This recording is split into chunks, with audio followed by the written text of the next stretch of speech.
तो आइए बच्चों स्टार्ट करते हैं दूसरा पार्ट, जो कि मोल कॉन्सेप्ट को बहुत ज्यादा इंपॉर्टेंट है। हर साल एक क्वेश्चन आना है इसमें से। अगर पहले पार्ट से नहीं आया तो इस पार्ट से हर एक साल एक क्वेश्चन आएगा ही। देखते हैं वो क्या है। तो इसके बाद जो टर्म हमें पढ़ना है, atomic mass. Atomic atomic mass यानी किसी भी, सिंपली हम इसे डिफाइन कर सकते हैं, यानी किसी भी एटम का मास। हमें पता है कि एटम 3 फंडामेंटल पार्टिकल से बना है। क्या क्या बताइए? इसमें फंडामेंटल पार्टिकल्स क्या क्या है? इसमें प्रेजेंट है इलेक्ट्रॉन, प्रोटॉन एंड न्यूट्रॉन। हमने जूनियर क्लासेस में ये पढ़ा हुआ है कि mass of electron is negligible. जब भी इलेक्ट्रॉन का मास क्या कंसीडर करते हैं? ना के बराबर। क्यों ना के बराबर? क्योंकि as compare to proton and neutron इसके मास बहुत ही ज्यादा छोटा है। तो मास ऑफ इलेक्ट्रॉन कितना होता है? देखिए, मास ऑफ इलेक्ट्रॉन होता है 9.1 10⁻⁻31 kg। वैसे मास ऑफ प्रोटॉन अगर मैंने लिया तो ये होता है 1.67 ×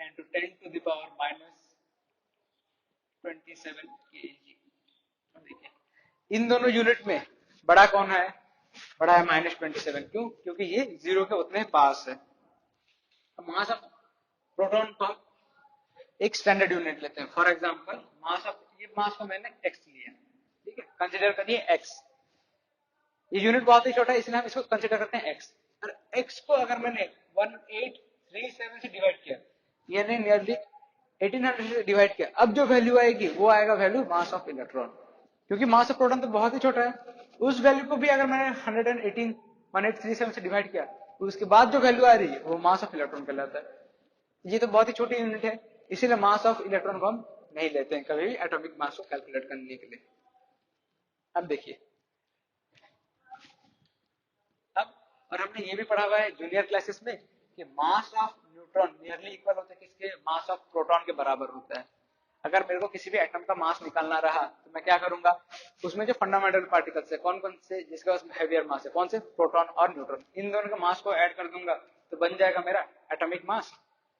अब जो भी मास आएगा क्या आएगा? Multiple times of mass of proton. इसी यूनिट को, इसी को हम लेते हैं 1 AMU। क्योंकि ये यूनिट बहुत ही छोटा है तो इसी होल यूनिट का हम लेते हैं AMU, एक छोटा यूनिट। फॉर एग्जांपल मेरे को आपका स्कूल बैग का मास निकालना, क्या करूंगा? Total mass of books and copies. एक बुक का सोचिए आपके पास वेट है 1 kg, और वैसे ही एक कॉपी का भी वेट है 1 kg, और आपके पास टोटल बुक्स है 4, टोटल कॉपीज है 4। टोटल बैग का वेट क्या होगा? 8 kg, mass of book plus copies. लेकिन बुक एंड कॉपीज है कि उसमें सिर्फ उसके साथ 2-4 पेंसिल्स भी होंगी। तो पेंसिल्स का वेट, एक पेंसिल का वेट सोचिए 5 ग्राम है, तो टोटल 2 पेंसिल और 2 पेन है, तो कितना हो रहा है? 20 ग्राम हो रहा है। तो टोटल मास ऑफ बैग क्या आएगा? 8.020 kgs आएगा। लेकिन अगर मैं कंपेयर करूं 8 kg वर्सेस 20 ग्राम, 8 किलोग्राम वर्सेस 20 ग्राम का अगर मैंने वेट कंपेयर करूं, इन दोनों, इसके रेस्पेक्ट में ये मास बहुत ही छोटा है, ना के बराबर, तो मैं इस मास को नेग्लेक्ट कर सकता हूं। वैसे ही मास ऑफ इलेक्ट्रॉन क्या है? बहुत ही छोटा है इसके रेस्पेक्ट में। किसके रेस्पेक्ट में? मास ऑफ प्रोटॉन के रेस्पेक्ट में। इसीलिए हम उसको नेग्लिजिबल लेते हैं। ऐसे नहीं कि मास ऑफ प्रोटॉन है नहीं, मास ऑफ इलेक्ट्रॉन नहीं है। मास ऑफ इलेक्ट्रॉन कुछ ना कुछ है, पर with respect to proton and neutron ये मास बहुत ही छोटा है। इसीलिए हम हर बार क्या कहते हैं? Mass of electron is negligible. समझ में आ गया यहां तक? अब देखिए, तो जब भी किसी एटम का मेरे को मास निकालना रहा तो मैं किसके किसके मास को ऐड करूंगा? उसके number of proton and number of neutron को। और एक प्रोटॉन के मास को हम क्या लेते हैं? 1 AMU। फॉर एग्जांपल मेरे को ऑक्सीजन का मास लिखना रहा, हम क्या लिखते हैं? 16 AMU लिखते हैं। 16 AMU क्यों लिखते हैं? क्योंकि इसका एटॉमिक नंबर 8 है, मास नंबर 16, यानी total number of neutron plus proton है 16, और मास ऑफ प्रोटॉन और न्यूट्रॉन कितना होता है? बराबर होता है। और इस यूनिट को हम क्या कहते हैं? 1 AMU, इसलिए हम लिखते हैं 16 AMU। वैसे अगर हमने कार्बन लिया, कार्बन का atomic number 6, mass number 12, mass number 12 से हमें क्या पता चलेगा? Total number of proton and neutron कितना हो रहा है? 12। Total number of neutron proton 12 हो रहा है ना। और एक प्रोटॉन के मास को हम 1 AMU लेते हैं, तो और प्रोटॉन और न्यूट्रॉन का मास बराबर है, इसलिए हम क्या लिखेंगे? 12 AMU। समझ में आया? जब भी 1, 2, 5 या कुछ छोटे एटम्स का मास निकालना रहा है तो वो मास बहुत ही छोटा होता है और उसी यूनिट को हम रिप्रेजेंट करते हैं एक ईएम से, और एक ईएम में सिंपली होता है मास ऑफ प्रोटॉन। पर हम मास को फिर हम लिखते हैं ग्राम एटॉमिक मास में भी लिखते हैं, ग्राम एटॉमिक मास के फॉर्म में भी लिखते हैं, ग्राम एटॉमिक मास के फॉर्म में भी लिखते हैं। कब? जब मैंने इसी यूनिट को ऑक्सीजन का भी एक एटम का मास कितना आ रहा है 16 एमयू, अगर मैंने किसी तरीके से इसके यूनिट को 16 ग्राम में कन्वर्ट कर दिया तो इसी को हम कहते हैं ग्राम एटॉमिक मास। लेकिन ग्राम में कैसे कन्वर्ट किया? मेरे को बहुत सारे एटम्स लेने पड़ेंगे तभी ये ग्राम में आएगा ना, क्योंकि ये -27 केजीज में है। अगर इसी को मैंने ग्राम में कन्वर्ट किया कितना होगा 1.67 इंटू 10 की पावर -24 ग्राम में होगा।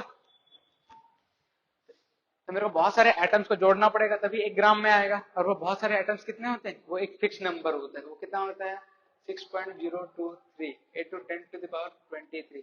अगर मैंने इतने एटम्स लिए किसी भी एटम का तो उसका मास आएगा, तो मास आएगा किसमें? मास इन ग्राम्स आएगा। किसी भी एटम का इतने एटम्स लिए तो उसका मास आ जाएगा ग्राम में, और इसी एक यूनिट को हम कहते हैं मोल। 1 मोल, 1 मोल अगर मैंने बोला तो वो ये नंबर को रिप्रेजेंट करता है। फॉर एग्जांपल मैंने बोला 1 डजन, 1 डजन क्या बताएगा? 12 बताएगा। तो उसका यूनिट कुछ भी ले सकता हूँ उसका, 1 डजन एग्स होगा तो 12 अंडे, 1 डजन बनाना बोला तो 12 केले। बस 1 सेंचुरी बोला तो 1 सेंचुरी हो जाएगा, एक फिक्स नंबर है कितना? सेंचुरी यानी 100। और 1 सेंचुरी ऑफ रन बोला तो किसी प्लेयर ने 100 रन स्कोर किए हैं, या 1 सेंचुरी बोला ऑफ ईयर्स तो 100 साल हो जा रहे हैं। तो 1 सेंचुरी एक फिक्स नंबर है, वैसे 1 मोल भी एक फिक्स नंबर है। अगर 1 मोल आपने एटम्स लिए, अभी आपका मास आएगा किसमें आएगा? मास इन ग्राम्स। समझ में आया? और इसी को हम कहते हैं ग्राम एटॉमिक मास। तो फॉर एग्जांपल मैंने 6.023 into 10 to the power 23 oxygen atoms लिए, तो अभी जो मास आएगा वो आएगा कितना? 16 ग्राम में। समझ में आया कैसे ग्राम में आ रहे हैं? क्योंकि इतने एटम्स लिए तो उसका ऑक्सीजन का मास बराबर होगा उसके number of proton and neutron. लेकिन यहाँ पे कितने एटम्स हैं? इतने एटम्स हैं, इसलिए मास हमारा आ जाएगा कितने? ग्राम्स में। ये है ग्राम एटॉमिक मास। आप इन चीजों को नोट डाउन कर लीजिए, इसके बाद जो चीजें हैं वो हम पढ़ते हैं।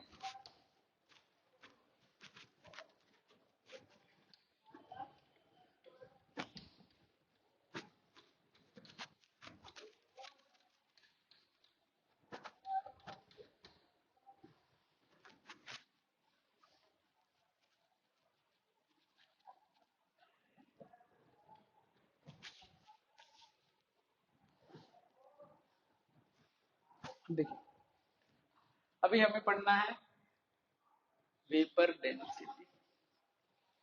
वेपर डेंसिटी जो टर्म पढ़ रहे हैं, वेपर डेंसिटी। जो नेक्स्ट टर्म पढ़ना है हमें वेपर डेंसिटी। वेपर डेंसिटी एक तरीके का रिलेटिव डेंसिटी। रिलेटिव डेंसिटी यानी हम एक एग्जांपल समझते हैं। फॉर एग्जांपल मेरे को 1 kg ऑफ एप्पल निकालना है, हम क्या करेंगे?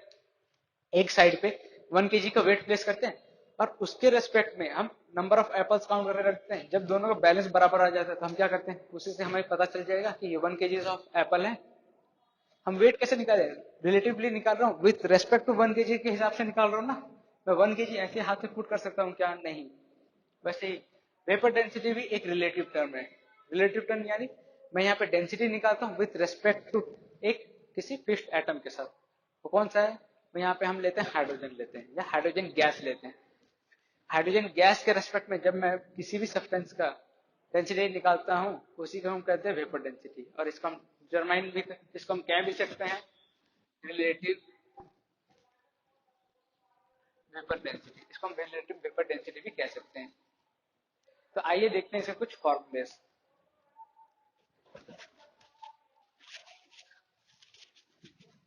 तो आइए बच्चों, कुछ वेपर डेंसिटी क्या है और उसके साथ एक आधा क्वेश्चंस भी करते हैं ताकि हमारे कॉन्सेप्ट और आगे अच्छे से बढ़ सके। देखिए, वेपर डेंसिटी हम डिफाइन करते हैं density with respect to hydrogen.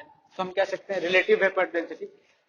Density क्या होता है? Mass per unit volume directly proportional to mass. तो मैं लिख सकता हूँ कि वॉल्यूम सेम है तो mass of volume of gas भी, कोई भी गैस मैंने लिया उसका मास एक वॉल्यूम पे जो ऑक्यूपाई कर रहा है विथ रेस्पेक्ट टू क्या? Mass of hydrogen gas. ये हम कह सकते हैं।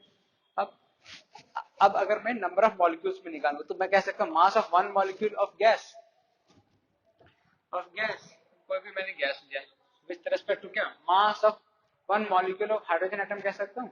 और एक मॉलिक्यूल ऑफ हाइड्रोजन में कितने एटम्स होते हैं, 2 एटम्स होते हैं। अगर मैंने H2 कहा, H2 गैस कहा, तो ये क्या होगा, एक मॉलिक्यूल हो गया और नंबर ऑफ एटम्स कितने होंगे, 2। तो हम लिख सकते हैं, अगर मैंने ऊपर पे भी मॉलिक्यूल लिखा है तो नीचे भी मेरे को मॉलिक्यूल लिखना है, लेकिन मैं इसको एटम्स के टर्म पे कन्वर्ट कर सकता हूँ। तो मैं लिख सकता हूँ mass of 2 atoms of hydrogen.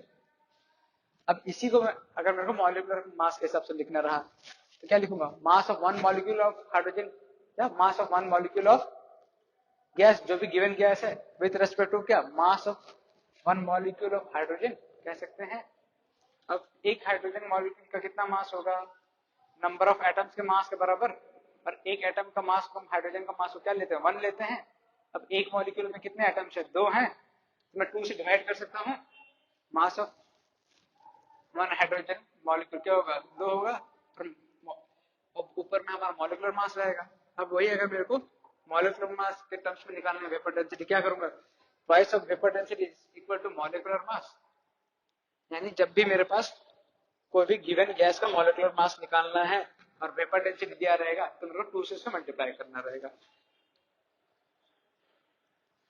Twice of vapour density is equal to molecular मास।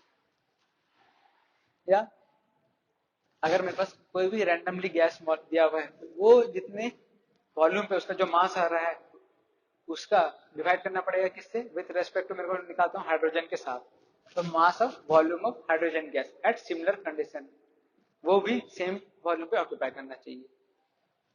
उसी के साथ ही हम एक क्वेश्चन करते हैं। यहाँ पे देखिए क्या दिया हुआ है, एक gas cylinder filled with hydrogen hold 50 gram of gas.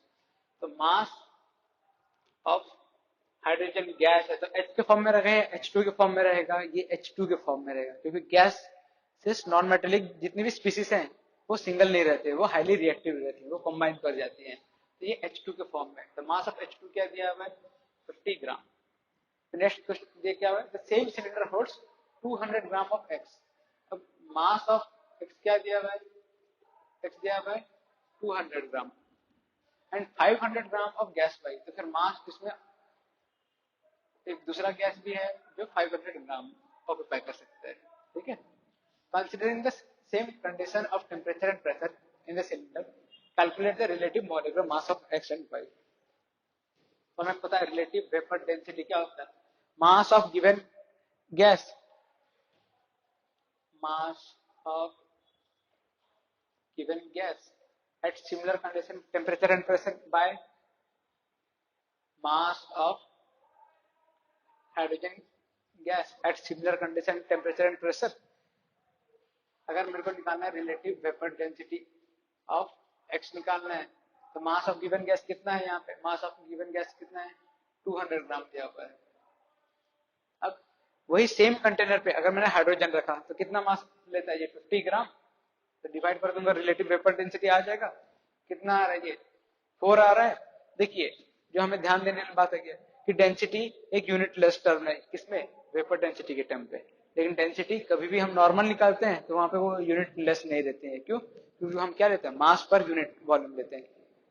और यहाँ पे दोनों सेम रेशियो आएगा, मास बाय मास, दोनों सेम यूनिट है, कट जाएगा, इसलिए relative vapour density is a unit less term. वैसे अगर मेरे को निकालना रहा relative vapour density of Y, क्या करेंगे, mass of given gas, given gas कौन सा Y है, Y का गिवन मास कितना है 500 by mass of hydrogen gas at same temperature and pressure कितना है 50 ग्राम, ये कट करेगा 10 टाइम्स में, relative vapour density of Y कितना आएगा 10 आएगा। समझ गए, तो ये था आपका वेपर डेंसिटी का कॉन्सेप्ट। अब इसके आगे आएगा molecular mass and percentage composition, वो सारी चीजें हम नेक्स्ट क्लास में सीखेंगे। Okay sir.